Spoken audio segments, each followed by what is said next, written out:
இந்த நாளின் தேவனுடைய செய்தியின் தலைப்பு தேவனுடைய நினைவுகள். காட்ஸ் பிளான், தெய்வத்தினுடைய தீர்மானம், தெய்வத்தினுடைய திட்டங்கள், தெய்வத்தினுடைய வழிமுறை, இதை குறித்து நம்ம பார்க்க போகிறோம். தேவனுடைய நினைவுகள். தேவன் என்னதான் பிளான் வச்சிருக்காரு, அது நம்மை குறித்து என்பதெல்லாம் நம்ம பார்க்க போறோம். சரிதானா?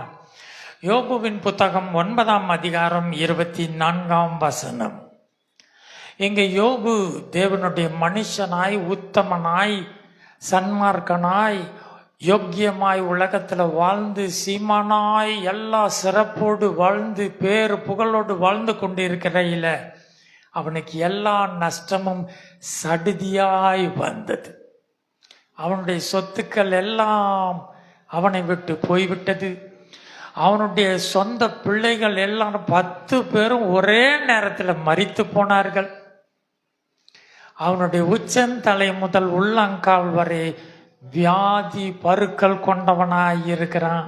சிநேகிதர்கள் எல்லாரும் அவனை விட்டு விலகி விட்டார்கள். உறவுகள் எல்லாரும், சகோதரர்கள் எல்லாரும் அவனை விட்டு போய்விட்டார்கள். எல்லா நிலைமையிலும் அவன் என்ன செய்யறான், இந்த வார்த்தையை அவன் கொஞ்சம் வெக்ஸான நிலைமையில இருக்கிற நிலைமையை பார்த்து அவன் சொல்லுகிற காரியம். யோபு 9:24. உலகம் துன்மார்க்க கையில் விடப்பட்டிருக்கிறது, அதில் இருக்கிற நியாயாதிபதிகளின் முகத்தை மூடி போடுகிறார், அவர் இதை செய்கிறதில்லை என்றால். சரி, படி. இந்த ஃபோக்கஸ் பண்ண முடியுமா கேமரால? வசனத்தையும் வசனமும் வராதா? சரி, ஏன்னா வசனத்தை பார்த்தீங்கன்னா நீங்க நல்லா புரியும். உலகம் துன்மார்க்கர் கையில் விடப்பட்டிருக்கிறது, துன்மார்க்கர் கையில் விடப்பட்டிருக்கிறது, அதில் இருக்கிற நியாயாதிபதிகளின் முகத்தை மூடி போடுகிறார். நீங்க நல்லா கவனிச்சுட்டு வரணும். இன்னைக்கு என்ன டாபிக்ல போகிறோம்? தெய்வத்தினுடைய நினைவுகளை குறித்து போகிறோம். இங்க யோபு சொல்லுகிறான், இந்த உலகத்துல காரியங்கள் எல்லாம் ஒண்ணுமே கண்ட்ரோல் பண்ண முடியாத நிலைமையில இருக்கிறது என்று சொல்லிட்டு அவன் சொல்றான். உலகம் துன்மார்க்கர், அக்கிரமக்காரர்கள் கையிலே தான் விடப்பட்டிருக்கிறது, அதில் இருக்கிற நியாயாதிபதிகளின் முகத்தை மூடி போடுகிறார். அப்படின்னு என்ன அர்த்தம்னா, நியாயத்தை கேட்கறதுக்கு நியாயாதிபதியால கூட முடியாது. எந்த ஜட்ஜு கூட என்ன செய்ய முடியாது. துன்மார்க்கர் கையில இருக்கிறதுனால இந்த உலகத்துல ஏன் காரியம் இப்படி நடக்குது என்று கேள்வி கேட்டு முடியாதபடி என்ன செய்யறது இருக்கிறது என்று சொல்லி என்ன செய்றாரு, அதை சொல்ல, இதை செய்கிறதில்லை என்றால் அவர் இதை ஆண்டவர் தான் பண்றாருன்னு சொல்றாரு. என்ன செய்றாரு? அவர் இதை செய்கிறது இல்லை என்றால் பின்ன யார் இதை செய்கிறார்? பின்ன யார் இதை செய்கிறாருன்னு கேட்கிறார். இந்த உலகம் நாம நினைச்ச மாதிரி இல்லை. ஞானி என்ன சொல்றான், பிரசங்கி என்ன சொல்றாரு, நியாயஸ்தானத்திலே அநியாயம் இருக்கிறதை கண்டேன். அப்போ நியாயமாய் காரியத்தை இது நியாயமானு கேட்கறதுக்கு கூட இந்த உலகத்துல இல்லை. நான் உத்தமனாய், சன்மார்க்கனாய், யோக்கியனாய், தெய்வ பயத்தோடு நான் வாழ்ந்து கொண்டிருந்தேன். நான் எல்லாவற்றையும் இழந்திருக்கிறபடினால அவன் இந்த வார்த்தைய இப்படி போடுறான். அதை குறித்து எலிகு என்கிறவன் என்ன சொல்றான்னா, மாயக்காரர் ஆளாதபடி தேவன் நினைச்சாரா, துன்மார்க்கரை எல்லாரும் காணும்படி அவனை அடிக்கிறார் என்று எலிகு சொல்றான். எலிகு 34, யோபு 34, 29, 30 போடுங்க. யோபு 34. மாயக்காரன் ஆளாதபடிக்கும், மாயக்காரன் ஆளாதபடிக்கு, ஜனங்கள் சிக்கிக் கொள்ளாதபடிக்கும், ஜனங்கள் ஏன்னா யோபு சிக்கிக்கிட்டான், காரணமே இல்லாம சிக்கி கொண்டான். அதனால ஜனங்கள் சிக்கிக் கொள்ளாதபடிக்கும் மாயக்காரன் ஆளாதபடிக்கும் ஆ, ஒரு ஜனத்துக்கானாலும் சரி புரியுதுங்களா? இப்படி இந்த மாதிரி என்ன செய்யறாரு, ஆளாதபடிக்கு தேவன் என்ன செய்யறாரு, அவர் இதை செய்கிறார்னு சொல்லி எலிகு என்ன செய்யறான், டிஃபரண்ட் ஒப்பீனியனை கொடுக்கிறான். ஜனத்துக்காகிலும் ஒரு மனுஷனுக்காகிலும். நெக்ஸ்ட் வசனம், தேவன் சமாதானத்தை அருளிட்டா அவனை யார் கலங்க பண்ணுவார்? யார் கலங்க பண்ண முடியும் என்று சொல்லி கேட்கிறான். அப்போ அவனுடைய காரியம் வித்தியாசமா சொல்றான். இல்ல மாயக்காரர்கள் ஆளாதபடி தேவனுடைய கரம் அங்கே இருந்து துன்மார்க்கரை தேவன் நினைச்சாரு அடித்து, ஒரு மனிதனுக்கு ஒரு ஜனத்துக்காக தெய்வம் சமாதானத்தை கொடுத்துட்டா யார் அவர்களை கலங்க பண்ண முடியாதுன்னு சொல்லிட்டார். இதுல யாருடைய ஸ்டேட்மெண்ட் சரின்றதை நம்மளால நிதானிக்க முடியல. இப்ப ஆண்டவரே யோபுவை பார்த்து சொல்றார், நீ சொல்றது சரிதான், உலகம் துன்மார்க்கர் கையில் விடப்பட்டிருக்கிறது. அதனால சொல்றாரு, சரி இப்ப நான் உனக்கு ஒரு பெர்மிஷன் கொடுக்கிறேன். என்ன சொல்றாரு பாருங்க, யோபு 40ஆம் அதிகாரம் 10 முதல் 14. நீங்க வீட்டில் சென்று இந்த வார்த்தைகள் எல்லாம் தியானிச்சீங்கன்னா தான் இந்த நாளின் செய்தியின் தலைப்பு தேவனுடைய நினைவுகள். காட்ஸ் பிளான் என்ன, அவர் எப்படியெல்லாம் செய்திருக்கிறார், என்ன திட்டத்தை நம்மளுக்கென்று வைத்திருக்கிறார், நம்ம அந்த திட்டத்துல தான் இருக்கிறோமா என்று நம்ம பார்க்க போம். இப்போ யோபுவுக்கு தன்னுடைய தெய்வத்தின் திட்டத்தை புரியாதவனாய் இந்த வார்த்தையை புலம்புகிறான். அப்பொழுது தேவன் இந்த சொல்லுகிறார், நீ என்ன செய்யணும், யோபுவை இங்க வா, நீ என்ன செய், 40ஆம் அதிகாரம் 10 முதல். இப்போதும் நீ முக்கியத்தாலும் மகத்துவத்தாலும் உன்னை அலங்கரித்து, நீ என்ன செய், உன்னை விஐபி மாதிரி ஹை, நீ தான் ரொம்ப இம்பார்ட்டன்ட் பர்சன் மாதிரி என்ன செய், உன்னை முக்கியத்தாலும் மகத்துவத்தாலும் உன்னை அலங்கரி. காட் அவனுக்கு அனுமதி கொடுக்கிறாரு. நீ ராஜாதி ராஜா மாதிரி நீ என்ன செய்யணும், நீ இருந்து நீ என்ன செய்யணும்னு சொல்றாரு. அவனை ஒரு காரியத்தை செய்ய சொல்றாரு. மகிமையையும் கனத்தையும் தரித்து கொண்டு, ஆண்டவர் அதை நான் கொடுக்கிறேன்னு சொல்றாரு. நீ மகிமையையும் கனத்தையும், உனக்கு போல ஆள் இல்லைன்னு சொல்லி ஊர் உலகமே உன் பின்னால நிக்கிற மாதிரி மகிமையையும் கனத்தையும் தரித்து கொண்டு நீ தரித்து கொண்டு அதையும் நீ செய். அதுக்கான பர்மிஷனை நான் கொடுக்கிறேன். நீ உன் கோபத்தின் உக்கிரகத்தை வீசி, நீ என்ன செய்யணும், சிங்காசனத்துல உட்கார்ந்து உன்னுடைய கோபத்தை நீ உக்கிரத்தையும் வீசி அகந்தை உள்ளவனை எல்லாம் தேடி பார்த்து, அகந்தையானதெல்லாம் தேடி பார்க்கணும். யார் யார் பெருமை பாராட்டுறான், எவன் நெஞ்ச நிமித்திக்கிட்டு இருக்கானோ அவனை எல்லாம் நீ தேடி பார்த்து தாழ்த்தி விட்டு, அவர்களை நீ என்ன செய்யணும், அடக்கி அவர்களை தாழ்த்தி விட்டு, பெருமை உள்ளவனை எல்லாம் கவனித்து, பெருமை உள்ளவைகளை எல்லாம் கவனித்து, அவனை அவனையும் பணிய பண்ணி, துன்மார்க்கரை அவர்களில் இருக்கிற ஸ்தலத்திலே மிதித்து விடு. பூமியில நிறைய அட்டகாசம் அக்கிரமம் பண்ணிக்கிட்டு இருக்காங்களே, துன்மார்க்கரை அவர்கள் இருக்கிற ஸ்தலத்திலே மிதித்து விடு என்று சொல்ற. சொல்லிட்டு என்ன சொல்றாரு, நீ அவர்களை ஏகமாய் புழுதியிலே புதைத்து, அவர்கள் அட்ரஸ் இல்லாதபடி நீ என்ன செய்யணும், அந்த துன்மார்க்கர்கள் அக்கிரமக்காரர்கள் பெருமை பேசுற எல்லா அக்கிரமக்காரரையும் அவங்க இருக்கிற இடத்துல மிதித்து அவர்களை புழுதியிலே புதைத்து, அவர்கள் முகங்களை அந்தரங்கத்திலே கட்டி போடு, அவர்கள் முகங்களை அந்தரங்கத்திலே கட்டி போடு.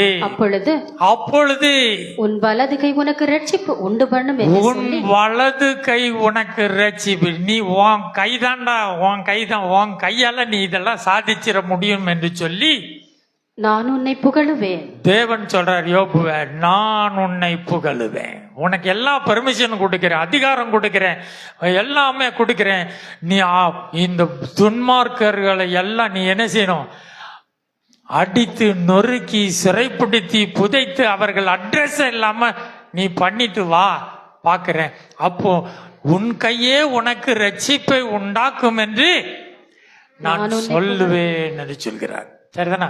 அப்போ தேவன் என்ன செய்யறார், இந்த உலகம் என்ன செய்து வித்தியாசமாய் ஒரு நீதிமான் சந்தோஷமாய் மகிமையாய் வாழாதபடி ஒரு நீதிமானுக்கு எதிராக இந்த உலகம் செயல்படுகிறது. ஆண்டவர் சொல்கிறார், நீ உன்னால சாதிக்க முடியும்னா நீ சாதிச்சு காமி பார்க்கலாம்னு சொல்ற. உன்னை மகிமையினாலும் சொல்லுங்க, கனத்தினாலும் என்ன செய்யுது, முக்கியத்தாலும் நீ என்ன செய், தரித்து கொள்ளுன்றார். இதெல்லாம் நீ போட்டுக்கிட்டு நீ இந்த வேலையை செய் பார்க்கலாம்னு சொல்றாரு. மகிமையும் கனமும் நல்லா நினைவு வச்சுக்கங்க. இந்த டாபிக்கு நம்ம வருவோம், சரிதானே? சரி, இப்ப 40 அதிகாரம் 2ஆம் வசனம் 4ஆம் வசனத்துல என்ன சொல்றாரு? சர்வ வல்லவரோட வழக்காடி அவருக்கு புத்தி படிப்பிக்கிறவன் யார்? போதும். அதுல என்ன சொல்றாரு? சர்வ வல்லவரோடு நீ என்ன செய்யற, உனக்கு ஏதோ ஒரு ஆபத்து, காரணம் இல்லாத காரியம் வந்துவிட்டது என்று சொல்லி வானத்தையும் பூமியும் உண்டாக்கின சர்வ வல்லம தேவனோடு கூட நீ வழக்கு பேசி கொண்டு இருக்கிறாய். என்ன சொல்றாரு? வழக்காடி அவருக்கே நீ என்ன செய்ற, புத்திய படிப்பிக்கலான்னு நினைக்கிற. ஏன்னா ஒரு உத்தமன், ஒரு நீதிமான், ஒரு நல்லவன், பயபக்தி உள்ளவனால வாழ்ந்து சுகமாய் இருக்க முடியாதபடி எல்லாவற்றையும் இழந்து இவ்வளவு கேவலமான நான் நிலைமையில இருக்கிறபடினால அவன் இந்த கேள்விக்குள்ளாய் வந்த போது ஆண்டவர் கேறாரு, நீ தெய்வத்தோடைய வழக்காட புத்தி சொல்லி தரணும்னு நினைக்கிறியா என்று கேட்டபோது அவன் சொல்றான் 4ஆம் வசனத்துல, இதோ நான் நீசன், நான் உமக்கு என்ன மறு உத்தரவு சொல்லுவேன்? என் கையினால் என் வாயை பொத்தி கொள்ளுகிறேன்.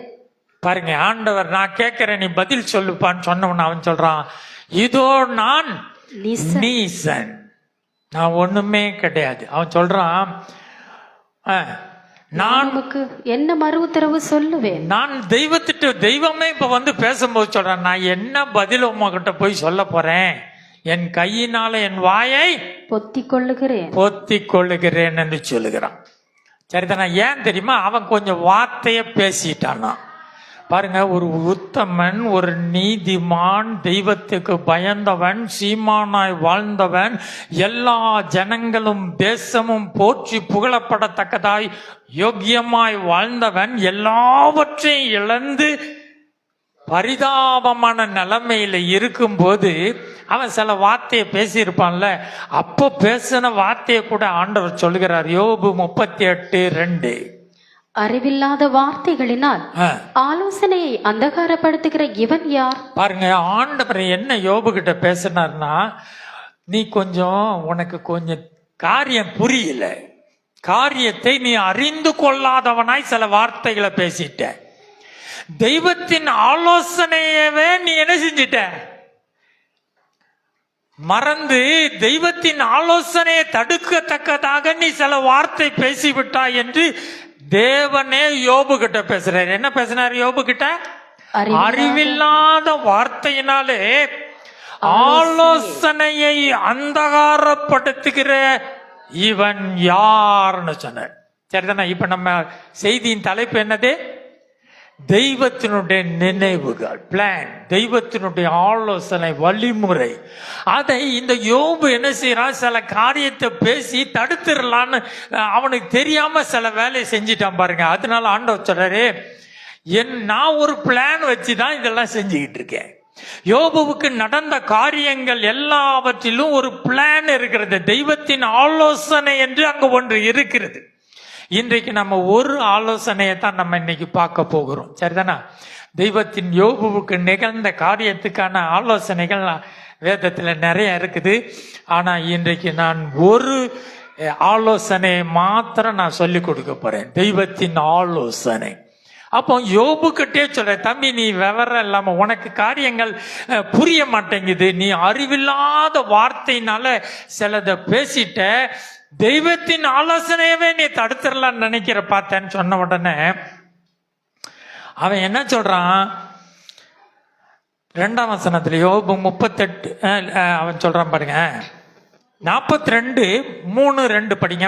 42ஆம் அதிகாரம் 3ஆம் வசனத்துல யோபு இப்ப பேசுறான். யோபு பேசுறான், என்ன பேசுறான்? தெய்வத்தின்கிட்ட அறிவில்லாத வார்த்தையினாலே ஆலோசனையை மறைக்கிற இவன் யார்? அவன் தன்னை பத்தி சொல்றான், ஐயோ ஆண்டவரே, அறிவில்லாத வார்த்தையினால இவன் என்னத்தையோ பேசிக்கிட்டு இருக்கான், ஆண்டவரே என்ன மன்னிச்சிருங்கன்னு சொல்லிட்டு என்ன சொல்றான் 2ஆம் வசனத்துல? அறிவில்லாமல் ஆலோசனையை மறைக்கிற இவன் யார்? 2ஆம் வசனம். தேவரீர் சகலத்தையும் செய்ய வல்லவர். தேவரீர் சகலத்தையும் செய்ய வல்லவர். நீ செய்ய நினைத்தது, நீர் செய்ய நினைத்தது தடைபடாது என்பதை அறிந்திருக்கிறேன். தடைபடாது. நான் சில யோபுவா இருக்கலாம், உத்தமனா இருக்கலாம், நீதிமானா இருக்கலாம், தெய்வ பயபக்தி உள்ளவனா இருக்கலாம். ஆனா நான் சில அறிவில்லாத வார்த்தையினாலே தெய்வத்தின் திட்டத்தை, தெய்வத்தின் ஆலோசனைய, தெய்வத்தின் நினைவுகளின் வழிமுறைய நான் தடுத்து இருக்கலாம். இப்ப சொல்றான், தேவரீர் சகலத்தையும் செய்ய, தேவரீர் சகலத்தையும் செய்ய வல்லவர். நீ செய்ய நினைத்தது தடைபடாது. நீர் செய்ய நினைத்தது. புரியுதுங்களா? அந்த வேர்டை தான் நீங்க ஃபாலோ பண்ணணும். நான் என்ன சொன்னேன் இன்னைக்கு செய்தியின் தலைப்பு?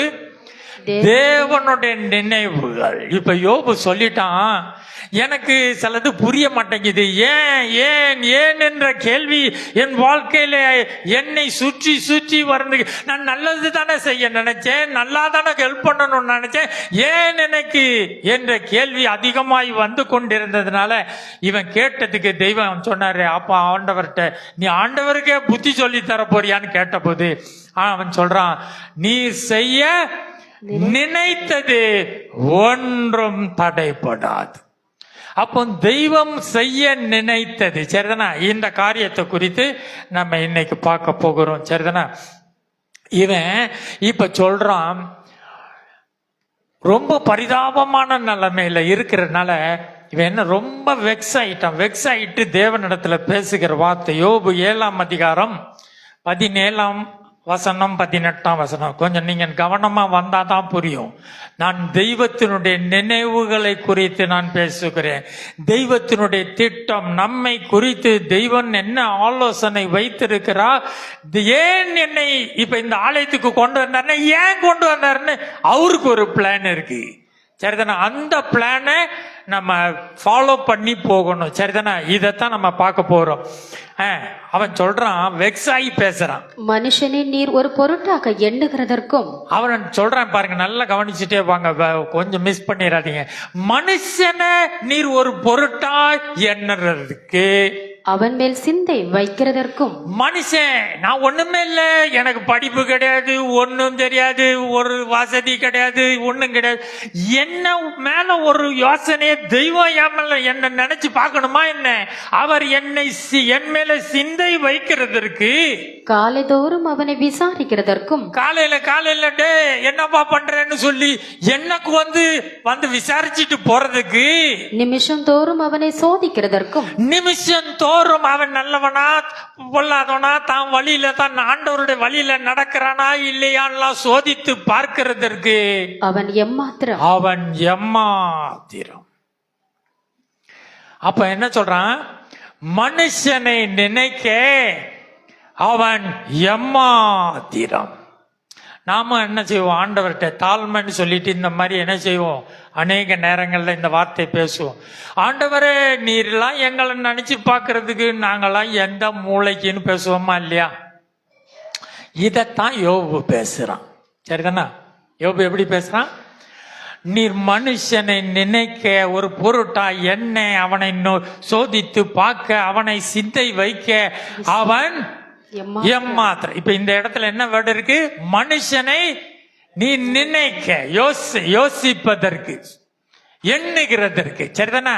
அப்போ தெய்வம் அவனை மேல ஒரு காரியம் வச்சு இவன் தான் அப்படின்னு சொல்லி அவனை மேல நோக்கம் வைத்து அவனை எண்ணி பார்க்க, அவனை நினைச்சு பார்க்க அவன் எம்மாத்திரம். சரிதானா?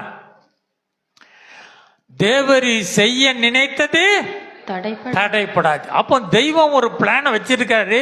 ஆனா நீங்க நிறைய பிளான்ல வச்சிருக்கீங்க ஆண்டவரே, ஆனா என்ன பத்தியா? அது எம்மாத்திரம். என்ன பத்தி ஒரு பிளான, நான் ஒண்ணுமே கிடையாது, நான் ஒண்ணுமே, படிப்பு கிடையாது, பட்டம் கிடையாது, ஒரு வசதி கிடையாது, ஒரு காரியத்துல திறமை கிடையாது. என்ன பத்தி ஒரு பிளான் வச்சிருக்கீங்களா என்ன? ஒரு நினைப்பு வச்சிருக்கீங்களா என்ன? நான் எம்மாத்திரம், எந்த தகுதியும் இல்லாத மனிதன் நானே. என்ன கூட நினைவச்சு, என்ன கூட பார்த்து பார்த்து பார்த்து பார்த்து என்ன நடத்துறதுக்குன்னு ஒரு பிளான் திட்டம்லாம் வச்சிருக்கீங்களா ஆண்டவரே? நான் எம்மாத்திர. வேதம் சொல்லுகிறது, அவர் நம்முடைய நடைகளை எண்ணுகிறவர்.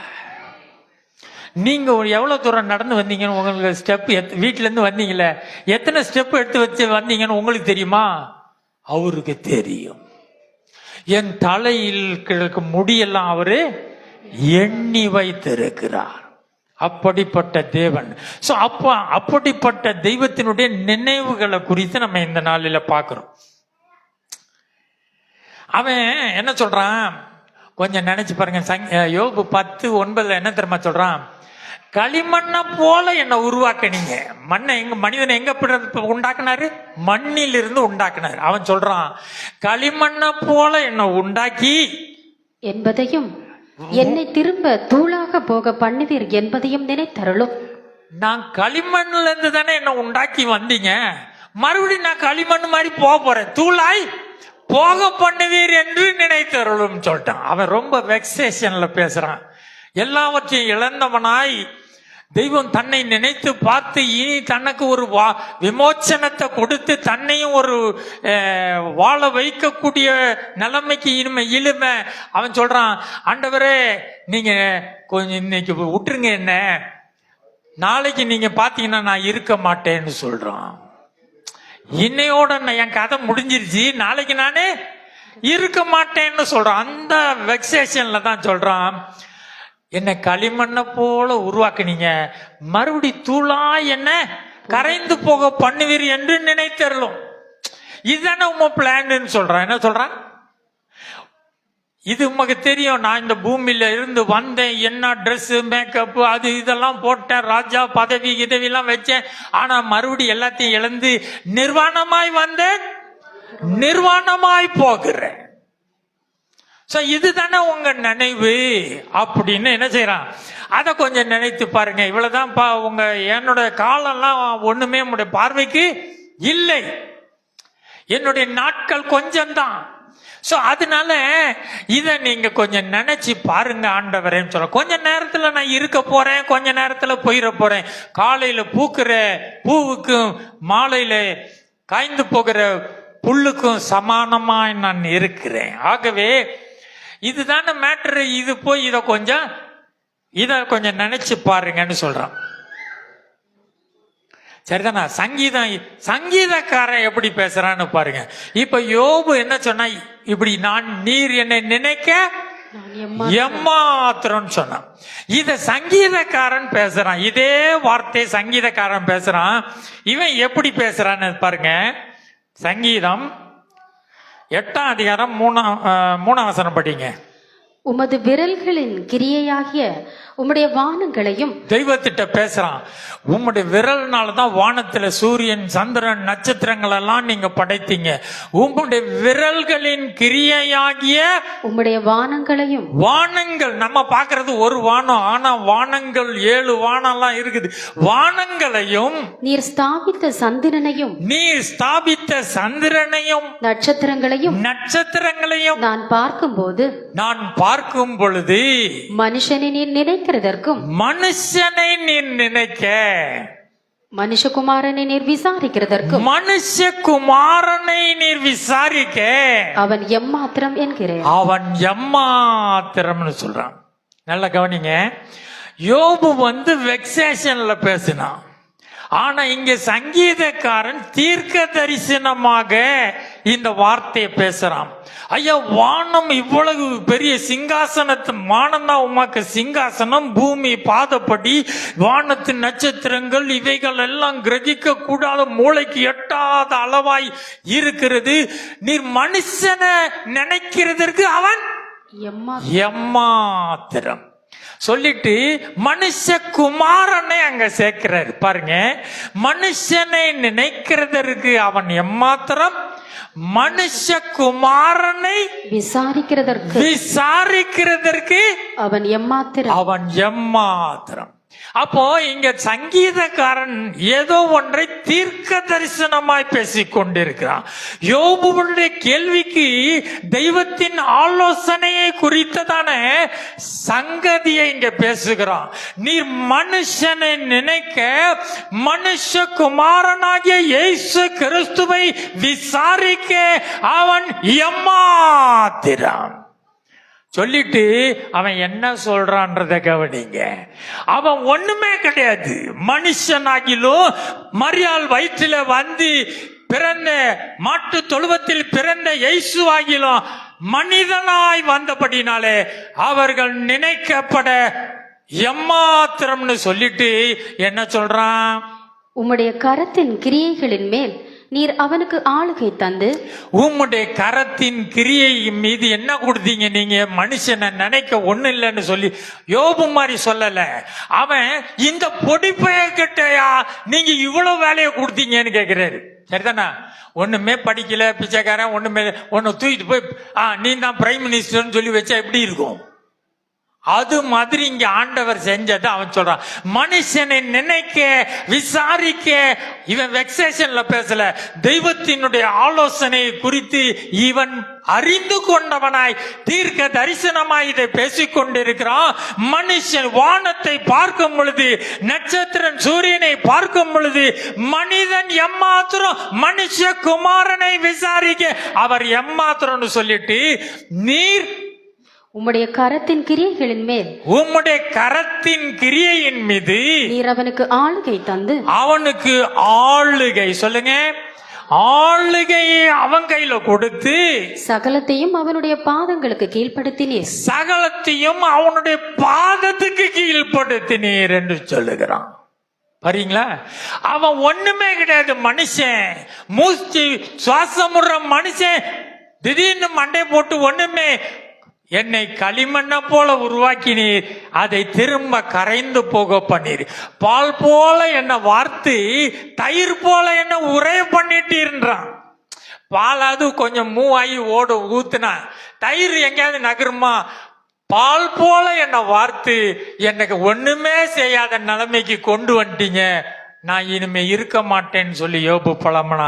ஆனா இங்க சங்கீதக்காரன் சொல்லுகிறான், நீர் உம்முடைய கரத்தின் கிரியை எல்லாவற்றின் மீது அவனுக்கு ஆளுகை தந்து சகலத்தையும் அவனுடைய பாதத்துக்கு கீழ்ப்படுத்தினே என்று சொல்லுகிறான். இவன் ஆச்சரியமாய் கிறிஸ்துவின் மகிமையை குறித்து, கிறிஸ்து ஒன்றுமாய் இல்லாதவராய் வந்திருந்தோம், அவர் அடிமையின் ரூபம் எடுத்து வந்திருந்தோம், அந்த அடிமைக்கு ஒரு சிங்காசனத்தை நியமித்து தெய்வம் ஒரு ஆலோசனை பண்ணினாரே. மனிதனாய் வந்து மனிதனோடு மனிதனாய் இருந்து மாம்சத்திலும் இரத்தத்திலும் வெளிப்பட்ட அந்த இயேசுவை அவர் எழுப்பி அவர் ஆளுகிறவராய் மாற்றி இருக்கிறார் என்கிற ரகசியத்தை, தெய்வத்தின் ஆலோசனையை குறித்து தான் இதை இங்க பேசுகிறான். சரிதானா? எபிரேயர் 2ஆம் அதிகாரத்துல 5ஆம் வசனம் படிங்க. இனி வரும் உலகத்தை குறித்து பேசுகிறோமே, அதை அவர் தூதர்களுக்கு கீழ்ப்படுத்தவில்லை. இனி வரும் உலகம் சொல்லுங்க. யோபு சொன்னா இந்த உலகம் துன்மார்க்கர் கையில் இருக்குதுன்னு சொன்னான். ஆனா சங்கீதக்காரன் சொல்றான், இல்லை இல்லை இல்லை, காரியம் தெய்வத்துக்கு ஒரு ஆலோசனை இருக்கிறது, அவர் வந்து ஒரு காரியத்தை நடப்பிக்க போகிறார். இனி வரும் உலகம், இனி வரும் உலகம் என்னது? தெய்வத்தின் ஆளுகைக்குள்ளாய் அவருடைய கரத்தின் கிரியைகள் எல்லாம் அவருடைய பாதத்துக்கு கீழாய் இருக்கத்தக்கதாய் நீ சகலத்தையும் அவனுடைய பாதங்களுக்கு கீழ்ப்படுத்தினீர் என்று சொல்லி இந்த வார்த்தையை சொன்னானே. சங்கீதக்காரன் சொன்னதை இயேசு அதை புதிய ஏற்பாட்டிலே அதை விளக்கி காண்பிக்கிறது. எபிரேயர்ல என்ன சொல்லுது? 5ஆம் வசனம் படிங்க, 5-6 படிங்க. ஒரு இடத்திலே ஒருவன் சாட்சியாக, மனுஷரே நீ நினைக்கிறதற்கும். ஒரு இடத்திலே எங்க? சங்கீதத்துல அவன் என்ன செய்யறான்? சாட்சியாக தீர்க்க தரிசனமா அவன் சொன்னான், மனுஷனை நீ நினைக்கிறதற்கும் மனுஷனுடைய குமாரனை நீர் விசாரிக்கிறதற்கும் அவன் எம்மாத்திரம், அவனை தேவதூதரிலும் சற்று சிறியவனாக்கி. சரி, 7ஆம் வசனத்துல மகிமையினாலும் அவனை, அதை படிக்க, மகிமையினாலும் சொல்லுங்க, கனத்தினாலும் அவனுக்கு முடிசூட்டி. வசனம் போடுவே, 7ஆம் வசனம். மகிமையினாலும் கனத்தினாலும் அவனை முடிசூட்டி. இப்ப யோபு கிட்ட என்ன சொன்னார் ஆண்டவர்? உன்னை மகிமையினாலும் கனத்தினாலும் முடிசூட்டி இந்த வேலையை செஞ்சிட்டு வான்னு சொன்னாரா? துன்மார்க்கர் எல்லாம் காலி பண்ணி நீ சிங்காசனத்தை சாதிச்சுட்டு வான்னு சொன்னாரா? அவனால முடியாது. அதனால அவன் சொல்லிட்டான், நான் கையை வாய் பொத்திக்கிறேன், தேவரி செய்ய நினைத்தது ஒன்றும் தடைப்படாது. தேவன் என்ன செய்ய நினைத்தார்னு சங்கீதக்காரன் சொல்றான். நீ மனுஷனை நினைக்க எம்மாத்திரம், ஆனா உம்முடைய ஆலோசனை என்ன? அவனை கனத்தினாலும் மகிமையினாலும் முடிசூட்டுகிறதா இருந்தது. அதை குறித்து அவன் சொல்றான். இதைத்தான் குறித்து பேசும்போது சொல்றாரு, மகிமையினாலும் கனத்தினாலும் அவனுக்கு முடிசூட்டி உம்முடைய கரத்தின் கிரியைகளின் மேல் அவனை அதிகாரியாக வைத்து. 8ஆம் அதிகாரத்துல அப்படி இருந்தும் இன்னும் அவனுக்கு சகலமும் கீழ்பட்டிருக்க காணோம். எங்க 8ஆம் வசனம் போட்டாச்சா? எல்லாமே சகலமும் அவன் காலுக்கு கீழே தான் வந்துரும்னு சங்கீதக்காரன் சொன்னானே.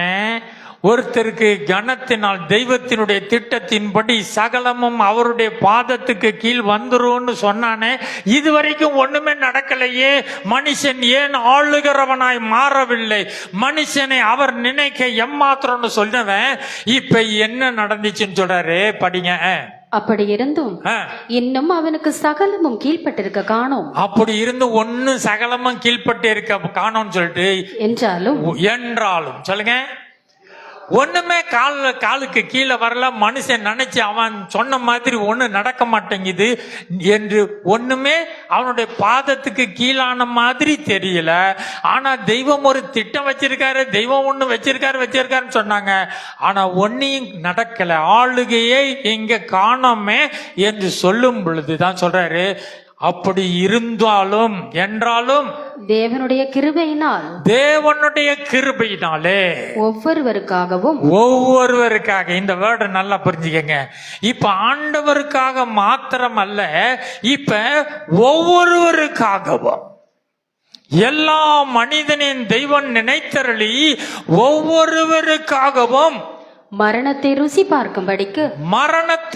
பார்க்கும்படி தேவதூதரிலும் சற்று சிறியவராக்கப்பட்டிருந்த இயேசு மரணத்தை உத்தரித்த நிமித்தம், மரணத்தை அவர் உத்தரித்ததினால மரணத்தையே கேன்சல் பண்ணிட்டாரு. உலகத்துல வியாதி, பிரச்சனை, கடன், கவலை, கண்ணி, பயம் இதெல்லாம் இல்ல. தெய்வம் மரணத்தையே கேன்சல் பண்ணினபடியினாலே மரணத்தை அபாலிஷ் பண்ணார். உத்தரித்ததினாலே மகிமையினாலும் கனத்தினாலும் முடிசூட்டப்பட்டதை காண்கிறோம். மனுஷனை நினைக்க, மனுஷகுமாரனை விசாரிக்க அவன் எம்மாத்திரம்னு சொல்லிட்டு அவனை கனத்தினாலும் மகிமையினாலும் நீர் முடிசூட்டி உம்முடைய கரத்தின் கிரியை எல்லாவற்றின் மீது அவனை அதிகாரியாய் வைத்து சகலத்தையும் அவனுடைய பாதத்துக்கு கீழ்ப்படுத்தினீர் என்கிற இந்த காரியம் எப்பொழுது நிறைவேறிற்று என்றால், இயேசு மரணத்தை ஜெயித்த பொழுது, ஜெயித்த பொழுது அவர் மகிமையினாலும் கனத்தினாலும் முடிசூட்டப்பட்டவராய், அவர் உயிரோடு எழுப்பப்பட்டவராய், பிதாவின் வலது பாரிசத்திலே ஜெயம் கொண்டவராய் வீற்றிருக்கிறபடினாலே சகலமும் அவருடைய பாதத்துக்கு கீழாய் இருக்கிறது. இயேசுவின் பாதத்துக்கு மாத்திரம் அல்ல, ஒவ்வொருவருக்காகவும் அதை ருசி பார்த்த இயேசு என்று அங்க போட்டிருக்குது பாருங்க. என்றாலும் தேவனுடைய கிருபையினாலே ஒவ்வொருவருக்காகவும் நீங்களும் ஆளும்படி, நீங்களும் ராஜரீகம் பண்ணும்படி, நீங்கள் துன்மார்க்கரை பூமியின் சகல காரியத்தை நீங்கள் ஆளத்தக்கதாய் அவர் என்ன செய்திருக்கிறார்? மகிமையினாலும் கனத்தினாலும் முடிசூட்டப்பட்டதை காண்கிறோம் என்று சொல்கிறார். சரிதானா? இது எல்லாம் என்ன எவ்வளவு தூரம் நம்ம என்ன செய்யணும் அதை பார்க்க போறோம். சரிதானா? நெக்ஸ்ட் சங்கீதம் 9ஆம் அதிகாரம் 4ஆம் வசனம் முதல் 6 வரை. 8ஆம் அதிகாரத்துல தான் அந்த வசனம் பேசினா என்னது, மனுஷனை நீ நினைக்க எம்மாத்திரம்லாம் சொன்னது. இப்போ 9ஆம் அதிகாரத்துல அதை சொல்றான். என்ன சொல்றான்? நீர் என் நியாயத்தையும் என் வழக்கையும் தீர்த்து.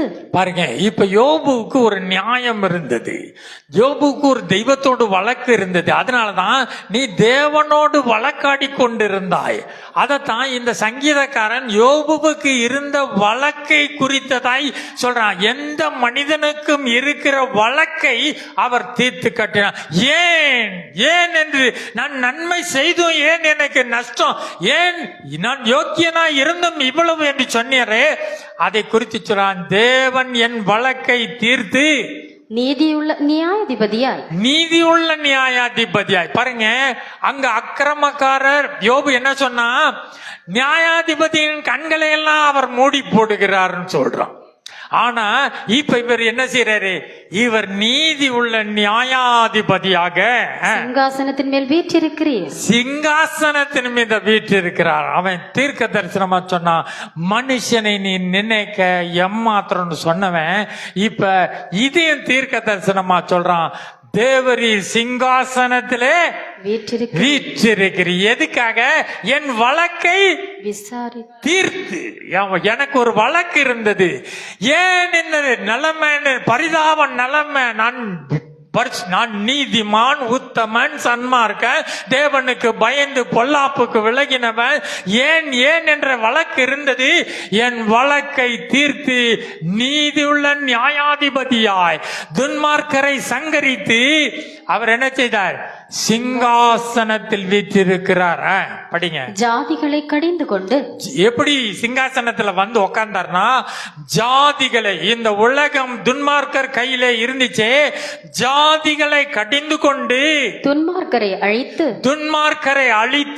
அவர்கள் நாமத்தை என்றென்றைக்கும் இல்லாதபடி குலைத்து அவங்க பேரு அட்ரஸ் இல்லாதபடி யோபு கிட்ட சொன்னார்ல, நீ புதைச்சிட்டு வானே, அதை இவர் செய்தார்னு சங்கீதக்காரன் தீர்க்க தரிசனமா இயேசுவை குறித்து சொல்லுகிறார். ஜாதிகளை கடிந்து கொண்டு துன்மார்க்கரை அழித்து அவர்கள் நாமத்தை என்றென்றைக்கும் இல்லாதபடி குலைத்து போட்டீர் என்று சொல்லி அவன் தீர்க்க தரிசனமா இயேசு மரணத்தை உத்தரித்ததினாலே அவர் மகிமையினாலும் கனத்தினாலும் முதிசூட்டப்பட்டு நாம் ஒவ்வொருவருக்காகவும் அந்த செயலை முடித்திருக்கிறார். சரிதானா? அவர் சிங்காசனத்தில் விட்டிருக்கிறார். நாங்களாம் யாரு? ஆளுங்கட்சி. சொல்லுங்க, ஆளுங்கட்சி. ஏன்னா எங்க ராஜா இருக்கிறார், நாங்க ஆளுங்கட்சி. சிலர் என்ன செய்வாங்க, பாக்கெட்ல ரெட்டையில சூரியன் எல்லாம் சிம்பல் வச்சுக்கிட்டு வருவாங்க, தெரியுமா? ஏன்னா நாங்களாம் ஆளுங்கட்சி. அது போல எங்க ராஜா சிங்காசனத்துல வீற்றிருக்கிறார். மகிமையினாலும் கனத்தினாலும் இயேசு மரணத்தை ஜெயித்தபடியினாலே, உயிரோடு எழுந்தபடியினாலே எங்க ராஜா மரணத்தை ஜெயித்தவர்.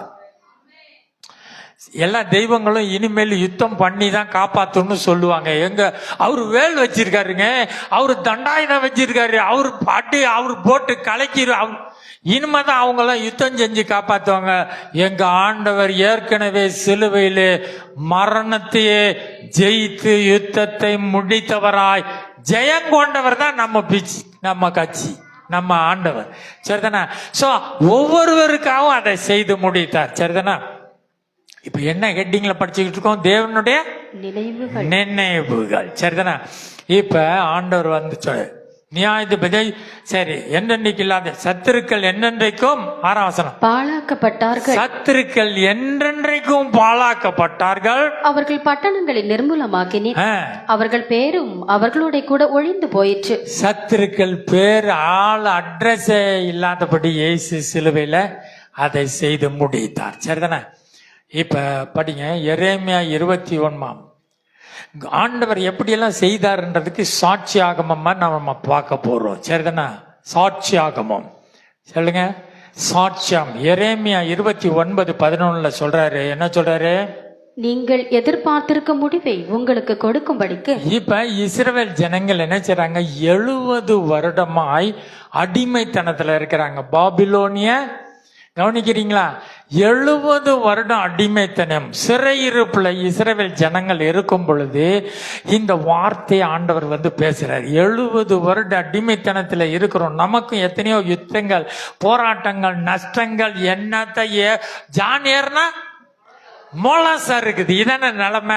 இந்த நிலைமையில இருக்கும்போது தான் இந்த ஜனங்கள், இஸ்ரவேல் ஜனங்களுக்கு இந்த வார்த்தையை கொடுத்தாரு. என்ன சொல்ற? நீங்கள் எதிர்பார்த்திருக்கிற முடிவு. நீங்க ஏதாயிலும் நடக்குமா, நான் தேறிடுவேனா, நான் எங்க வாழா இருக்காம தலையாகிருவேனாலாம் யோசிக்கிறீங்களா? நீங்க என்னெல்லாம் யோசிக்கிறீங்கன்னு சொல்ல, உங்களுக்கு இப்படிலாம் வரணும், நல்லா இருக்கணும்னு தானே நினைக்கிறீங்க. எல்லாருக்கும் மனுஷனுக்கு அதான ஆசை. செழிப்பா இருக்கணும், கடன் இல்லாம இருக்கணும், சுகமா இருக்கணும், வியாதி இருக்கக்கூடாது, எல்லா இடத்துலயும் எல்லாரும் மத்தியிலும் புகழ்ச்சியோட இருக்கணும், அப்படித்தானே நினைக்கிறோம். அதைத்தான் நீங்கள் எதிர்பார்த்திருக்கிற முடிவை உங்களுக்கு கொடுக்கும்படி. இப்ப ஆலயத்துக்கு நீங்க எதுக்கெல்லாம் வந்திருக்கீங்க? தேவ ஆசீர்வாதத்தோட இருக்கணும்னு தானே வர்றோம். நீங்கள் எதிர்பார்த்திருக்கிற முடிவை உங்களுக்கு கொடுக்கும்படி நான் உங்கள் பேரில் நினைத்திருக்கிற நினைவுகளை அறிவேன். பாருங்க, இப்ப ஆண்டவர் சொல்ற, நான் உங்க பேர்ல, நீங்க ஒரு ஐடியா போட்டு தானே வந்தீங்க. என் பின்னால ஏன் வந்தீங்க? ஒரு காரியமா தானே வந்தீங்க. சரிதானா? அத சொல்றாரு, நீங்க உங்கள் முடிவை உங்களுக்கு கொடுக்கும்படிக்கு நான் நினைத்திருக்கிற நினைவை அறிவேன். ஆண்டவர் நினைத்திருக்கிற நினைவு சொல்லுங்க. இப்ப தேவனுடைய நினைவுகளை குறித்து பேசணும். சரிதானா? நீர் செய்ய நினைத்தது ஒன்றும் தடைப்படாது. தேவன் ஒரு ஆலோசனையின் படிதான் எனக்கு இந்த சிறையிருப்பு எல்லா நஷ்டமும் வந்தது என்று யோபு ஒத்துக்கொண்டு தேவரே செய்ய நினைத்தது தடைப்படாது. இப்ப ஆண்டவர் சொல்றாரு, நீங்கள் எதிர்பார்த்திருக்கிற முடிவை உங்களுக்கு கொடுக்கும்படி தேவன் நினைத்திருக்கிற நினைவு. மனுஷனை நினைக்க எம்மாத்திரம் என்ன போய் நினைக்கணுமா? நான் ஒரு சில்ட்ரன் அப்படித்தானே வந்திருக்கிறீங்க. ஆண்டவர் சொல்றாரு, நீ எதிர்பார்த்திருக்கிற முடிவை உனக்கு தர்றதுக்கு நான் நினைத்திருக்கிற நினைவை அறிவேன் என்று கர்த்தர் சொல்லுகிறார். அவைகள் தீமைக்கல்ல, சமாதானத்துக்கான நினைவுகளே. பாருங்க, இந்த வசனம் நிறைய பேருக்கு தெரியும். அதனால நீங்க நம்ம நினைச்ச மாதிரி நினைச்சிடாதீங்க. இது இன்னும் ரொம்ப ஆழமானது. ஆண்டவர் சொன்னார்னா அதை அப்படியே செய்கிறவர். ஆண்டவர் பொய் சொல்ல ஒரு மனுஷன் கிடையாது. மனமாற மனுபுத்திரனும் இல்லை. இனிமேதான் நீங்க கொஞ்சம் ஆழமா வரணும். ஆண்டவரே பேசிட்டாரு, நான் ஒரு பிளான் ஒன்ன குறித்து வச்சிருக்கிறேன். நீ ஒரு எதிர்பார்ப்போடு என் பின்னால வந்தல்ல, நான் உன்னை நினைத்திருக்கிற நினைவை அறிவேன். அது தீமைக்கல்ல, அது சமாதானத்துக்கான சந்தோஷத்துக்கான நினைவுகளே என்று சொல்லுகிறார். சரிதானா? எரேமியா 31 21 20.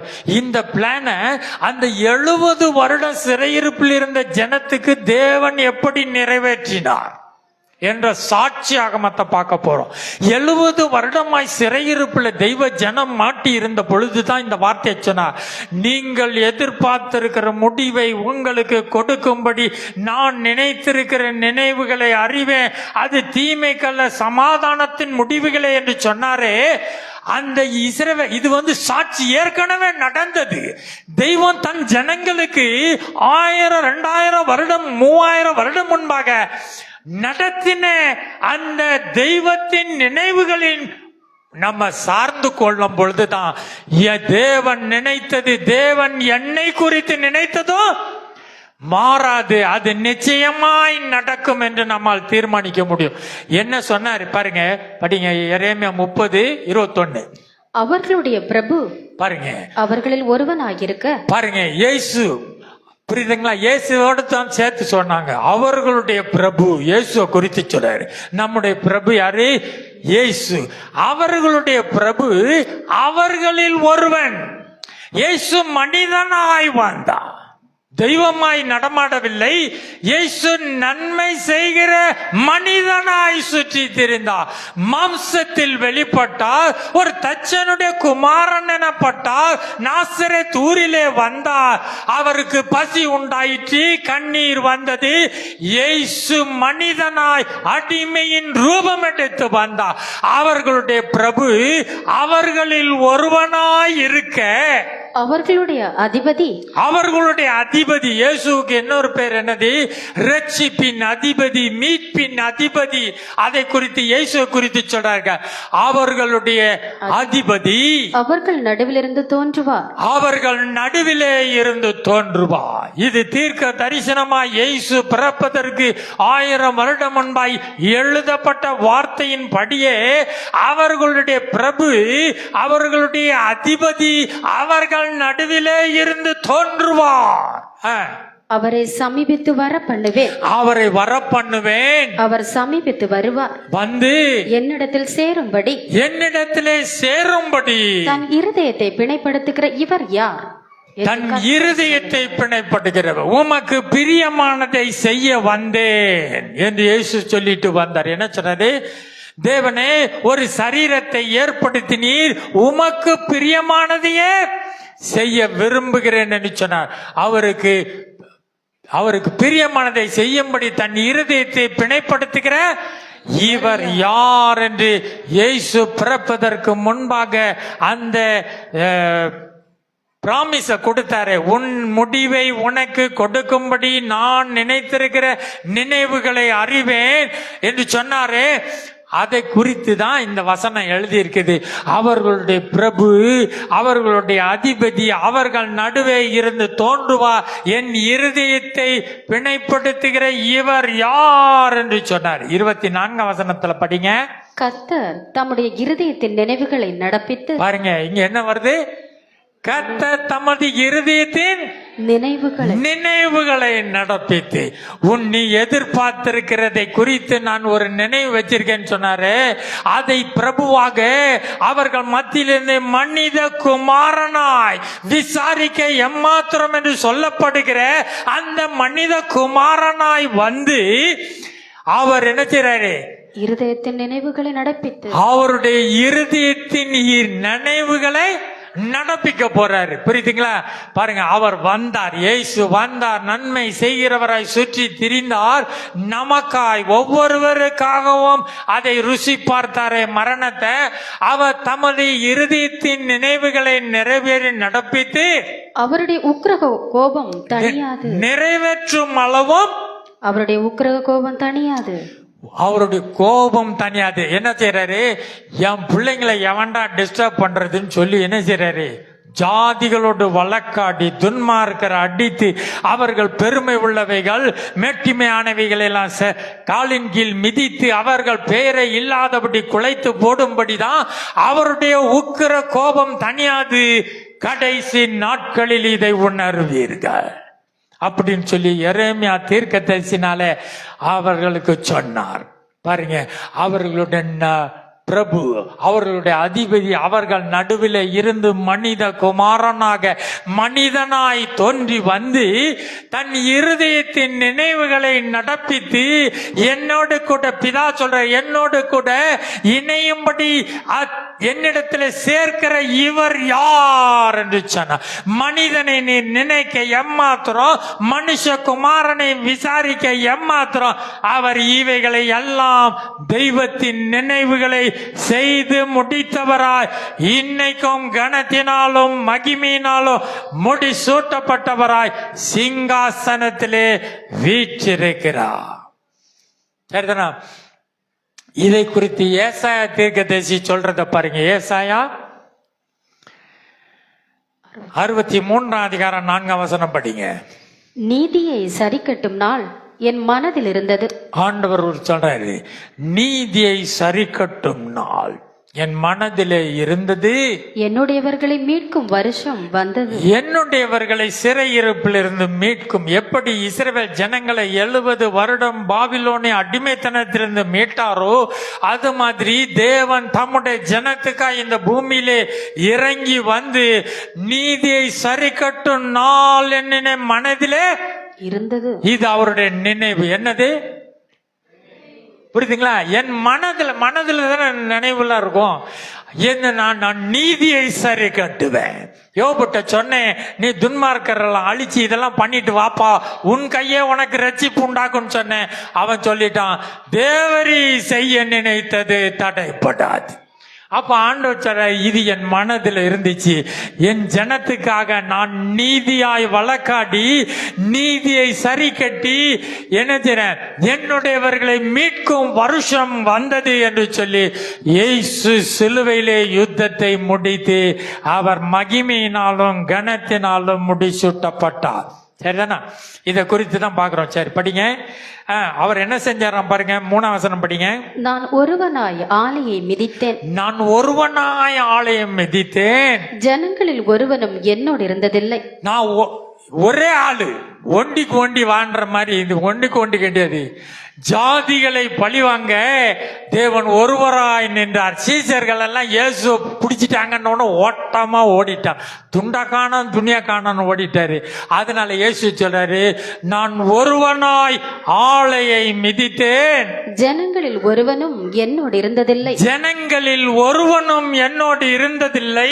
நான் என் கோபத்திலே அவர்களை மிதித்து, என் கோபத்திலே அவர்களை மிதித்து. யாரே? துன்மார்க்கரை, மேட்டிமை உள்ளவர்களை, பெருமைக்காரரை எல்லாம் உன்னுடைய நீ தேடி பார்த்து, யோபுவே நீ தேடி பார்த்து அவர்களை மிதிதுன்னு சொன்னாரு.